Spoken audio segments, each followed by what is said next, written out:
Delhi NCR में आज भी साफ नहीं है मौसम। चारों तरफ छाए धुएं और धुंध की चादर, लोगों का सांस लेना हो रहा है मुश्किल।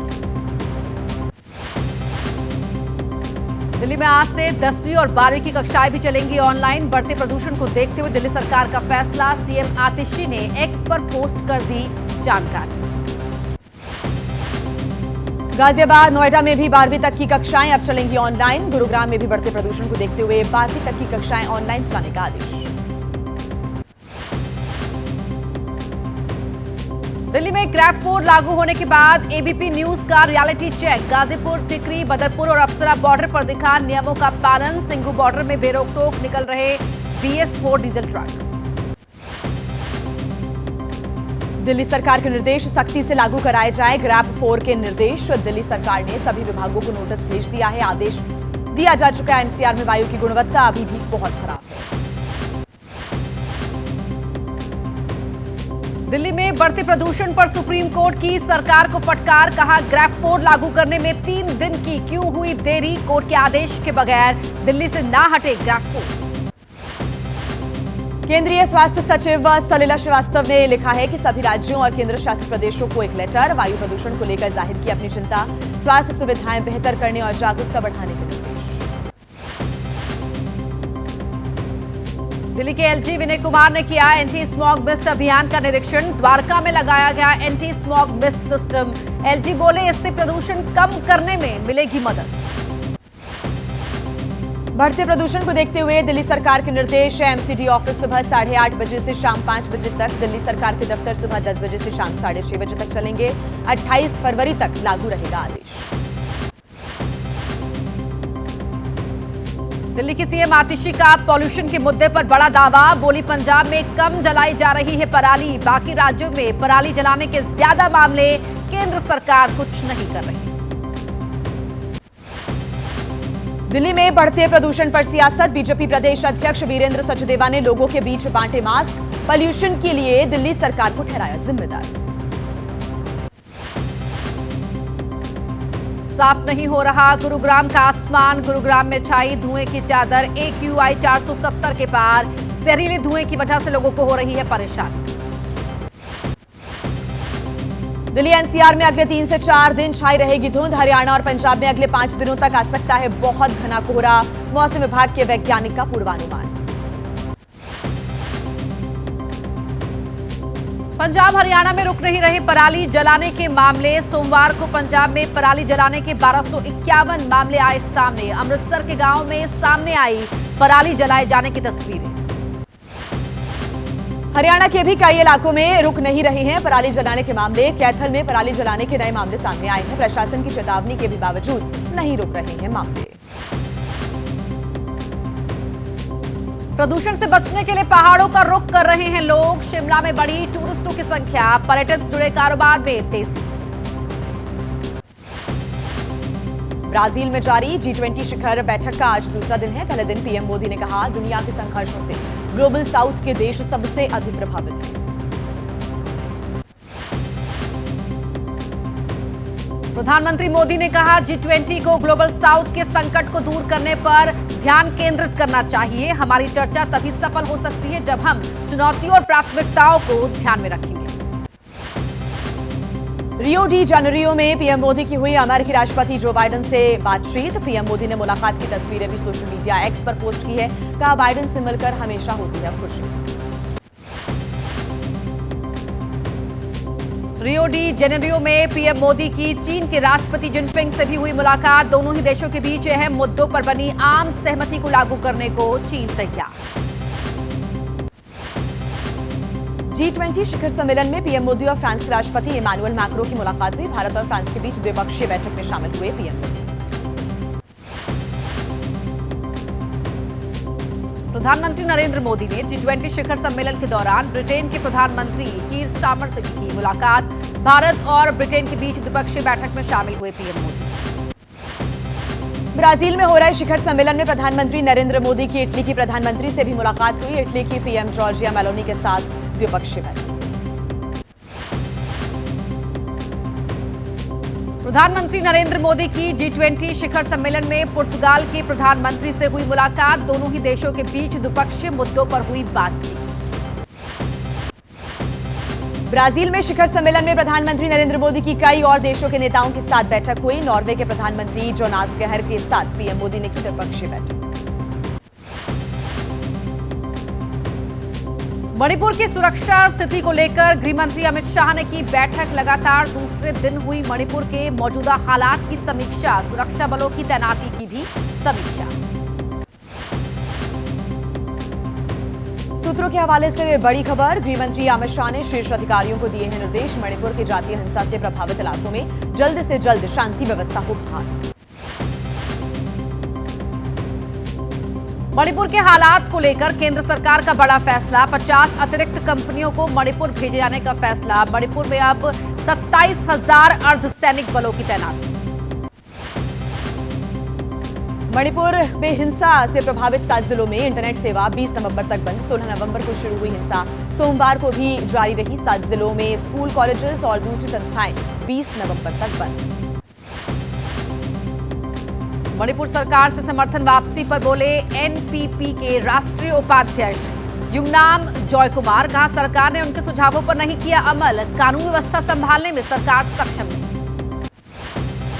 मणिपुर हिंसा के बहाने केंद्र सरकार को घेर रही है कांग्रेस। राहुल गांधी ने कहा, मणिपुर में जो हो रहा है वो पूरे देश को मालूम है, लेकिन पीएम आज तक मणिपुर नहीं गए। कोलकाता में कांग्रेस के कार्यकर्ताओं ने निकाला कैंडल मार्च। मणिपुर हिंसा को लेकर कैंडल मार्च निकाला गया। हिंसा प्रभावित इलाके में जल्द शांति बहाल किए जाने की मांग। अमेरिका में पकड़ा गया गैंगस्टर लॉरेंस बिश्नोई का भाई अनमोल, कैलिफोर्निया में हिरासत में लिया गया। सलमान के घर के बाहर फायरिंग और बाबा सिद्दीकी हत्याकांड समेत कई बड़े मामलों में आरोपी। खालिस्तानी आतंकी अर्श डल्ला की हुई कनाडा की कोर्ट में पेशी। 28 अक्टूबर से कनाडा की जेल में बंद है अर्श डल्ला। वीडियो कॉन्फ्रेंसिंग के जरिए हुई पेशी। मामले में बुधवार को फिर से सुनवाई। केंद्रीय गृह मंत्री अमित शाह का आज गुजरात दौरा, कई कार्यक्रमों में शामिल होंगे। गांधीनगर में डाक टिकट प्रदर्शनी का करेंगे उद्घाटन। 50वें पुलिस विज्ञान सम्मेलन की करेंगे शुरुआत। रक्षा मंत्री राजनाथ सिंह हैदराबाद में कोटी दीपोत्सव 2024 में हुए शामिल। यहां योगी के नारे को दोहराया, जब जब हम बटे हैं तब तब हम हारे हैं, हम विभाजन से बचेंगे तो विकास की ओर बढ़ेंगे। राहुल गांधी ने अमृतसर पहुंचकर श्री हरमिंदर साहिब में मत्था टेका। राहुल ने गुरबाणी कीर्तन सुना और संगत को पानी पिलाने की सेवा भी की। राहुल गांधी ने कहा, हरमंदिर साहिब पहुंचकर मिलती है असीम शांति। आरएलजेपी अध्यक्ष पशुपति पारस ने आज पटना में बुलाई पार्टी कार्यकारिणी की बैठक। पशुपति पारस बिहार की सभी सीटों पर अकेले चुनाव लड़ने का कर सकते हैं ऐलान। राजस्थान में स्कूली पाठ्यक्रम की होगी समीक्षा। सरकार ने कमेटी का गठन किया, 1 महीने में रिपोर्ट सौंपेगी कमेटी। सांसद पप्पू यादव को फिर मिली धमकी, इस बार उनके बेटे को निशाना बनाने की धमकी। असदुद्दीन ओवैसी की पार्टी एआईएमआईएम के यूपी चीफ शौकत अली का विवादित बयान। कहा, कावड़िए चिलम फूकते हुड़दंग मचाते हैं, अगर हम 2 मिनट सड़क पर नमाज पढ़ लें तो शोर मच जाता है। महाराष्ट्र में एनसीपी पवार गुट के नेता अनिल देशमुख पर हमला। नागपुर में कटोल इलाके में प्रचार के बाद लौटते वक्त की गई पत्थरबाजी।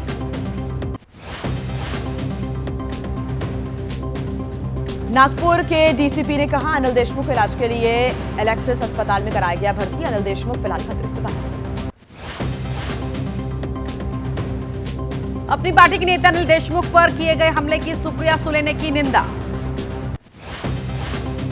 महाराष्ट्र कांग्रेस प्रदेश अध्यक्ष नाना पटोले ने भी किया अनिल देशमुख पर हमले की निंदा। चुनाव प्रचार के खत्म होते ही हमले के बाद कानून व्यवस्था पर उन्होंने सवाल उठाए। शिवसेना उद्धव गुट के नेता संजय राउत ने भी की अनिल देशमुख पर हमले की निंदा। डिप्टी सीएम और गृह मंत्री देवेंद्र फडणवीस पर उठाए सवाल। आम आदमी पार्टी के राष्ट्रीय संयोजक अरविंद केजरीवाल ने अनिल देशमुख पर हमले की निंदा की। अरविंद केजरीवाल ने कहा, लोकतांत्रिक समाज में हिंसा की कोई जगह नहीं। महाराष्ट्र में वोटिंग से पहले हिंदू धर्म गुरुओं ने की अपील। कहा, जो सरकार हिंदूवादी हो और सनातन के लिए काम करे, लोग उसी के लिए करें मतदान। कांग्रेस नेता राहुल गांधी ने कहा, 2011 में यूपीए सरकार के दौरान जाति जनगणना को लागू न करना एक बड़ी गलती थी। झारखंड में इंडिया गठबंधन सरकार बनते ही जातिगत जनगणना कराएंगे। बीजेपी प्रवक्ता गौरव वल्लभ ने राहुल गांधी पर बोला हमला, कहा जाति के आधार पर देश को बांटना चाहते हैं राहुल गांधी। झारखंड के लिए बीजेपी चुनाव प्रभारी शिवराज सिंह चौहान ने कहा बांग्लादेशी घुसपैठियों की वजह से झारखंड की माटी संकट में। असदुद्दीन ओवैसी ने अखिलेश यादव पर साधा निशाना, कहा अखिलेश यादव के पास आरक्षण तो है लेकिन केवल अपने परिवार और खानदान का। एनसीपी के दो खेमों के बीच सुप्रीम कोर्ट में कानूनी लड़ाई, चुनाव चिन्ह घड़ी का इस्तेमाल करने से रोकने के लिए शरद पवार गुट की याचिका पर सुनवाई। सांसद राशिद इंजीनियर की नियमित जमानत याचिका पर आज होगी सुनवाई, पटियाला हाउस कोर्ट सुना सकता है फैसला। दिल्ली सरकार के पूर्व मंत्री सत्येंद्र जैन से जुड़ी मनी लॉन्ड्रिंग मामले में दिल्ली हाईकोर्ट में आज सुनवाई। मथुरा श्री कृष्ण जन्मभूमि और शाही ईदगाह विवाद का मामला, याचिकाओं पर इलाहाबाद हाईकोर्ट में आज होगी सुनवाई। गुजरात के वडोदरा में आज पुलिस की मौजूदगी में बीजेपी नेता के बेटे की हत्या, पूर्व नगर सेवक के बेटे पर चाकू से अटैक किया। गाजियाबाद में वर्चस्व को लेकर युवक और युवती की हत्या, दो लोगों ने अपने साथी की हत्या कर शव रेल की पटरी पर फेंका। मध्य प्रदेश के बुरहानपुर जिले में दो पक्षों के बीच टकराव, धार्मिक स्थल पर दावे को लेकर आमने सामने आए दो गुट। दिल्ली के ज्योति नगर इलाके के पेट्रोल पंप पर फायरिंग का मामला, पुलिस ने शूटर और उसके साथी को किया अरेस्ट। बिहार के हाजीपुर में पुलिस वालों पर शराब की तस्करी का है आरोप, शिकायत के बाद 7 पुलिस वालों पर कार्रवाई की गई।